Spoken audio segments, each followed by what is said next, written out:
আপনার যদি মনে হয় যে আপনার জীবনে প্রত্যেকটি মুহূর্তে কোনো ব্যক্তি বা ব্যক্তিরা আপনার ক্ষতি করার চেষ্টা করছে, অর্থাৎ শত্রুতা করছে, তাহলে এই ভিডিওটি আপনার জন্য খুবই প্রয়োজনীয়। আপনি অবশ্যই এই ভিডিওটি দেখুন। দারুণ ফলদায়ক একটি টোটকা আমি বলবো, এবং এটা প্রত্যক্ষভাবে আপনি ফল পাবেন। যে ক্রিয়াটি আজ বলবো, এই ক্রিয়াটি যদি আপনি করেন তো আপনি শত্রু দমন করে জয়লাভ করবেনই করবেন। তবে হ্যাঁ, একটা কথা মনে রাখবেন, যার উপরে এই ক্রিয়াটি করুন না কেন, আগে কনফার্ম হবেন যে সেই ব্যক্তি বা সেই ব্যক্তির দ্বারাই আপনার কোনো ক্ষতি হচ্ছে, তবেই করবেন।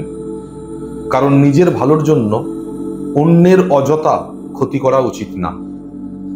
ক্রিয়াটি বলার আগে ওই একই কথা বলবো, এই ধরনের ভিডিও যখন আপনারা দেখেন সেটা আমাদেরকে অনুপ্রেরণা দেয়, এবং তার জন্য বারে বারে এই ধরনের ভিডিও আপলোড করতে আমাদের ভালো লাগে।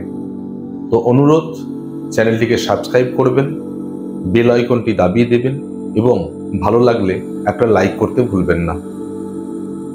এবার আসি ক্রিয়াটির কথায়। মন দিয়ে শুনবেন কিন্তু।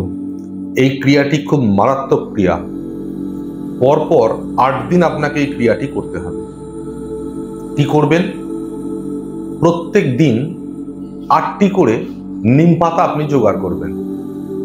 এরপর বাড়িতে কোনো পাত্র বা কর্পূরদানি থাকলে তার মধ্যে 1 টুকরো কর্পূর দিয়ে সেটা আপনি জ্বালিয়ে দেবেন।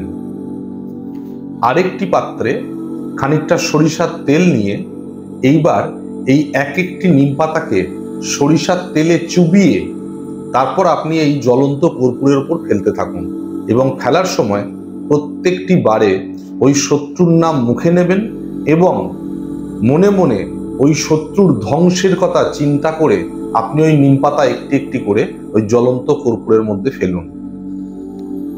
এইভাবে আপনাকে 8টি নিম পাতা ওই জ্বলন্ত কর্পূরের উপর ফেলে পোড়াতে হবে।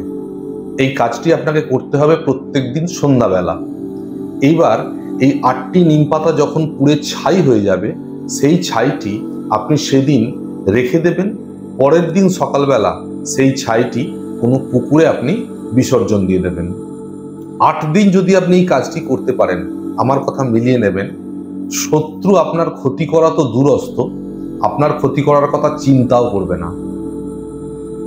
এই ক্রিয়াটি আশা করি আপনারা করবেন, এবং আমি নিশ্চিত এই ক্রিয়ার যে ফল, শত্রু দমন যে ফল, সেটা আপনারা পাবেন। তো 8 দিন ক্রিয়াটি করার পর কেমন ফল পেলেন সেটা কমেন্ট করে জানাতে ভুলবেন না। আজ এই পর্যন্তই, আবার দেখা হবে। ধন্যবাদ।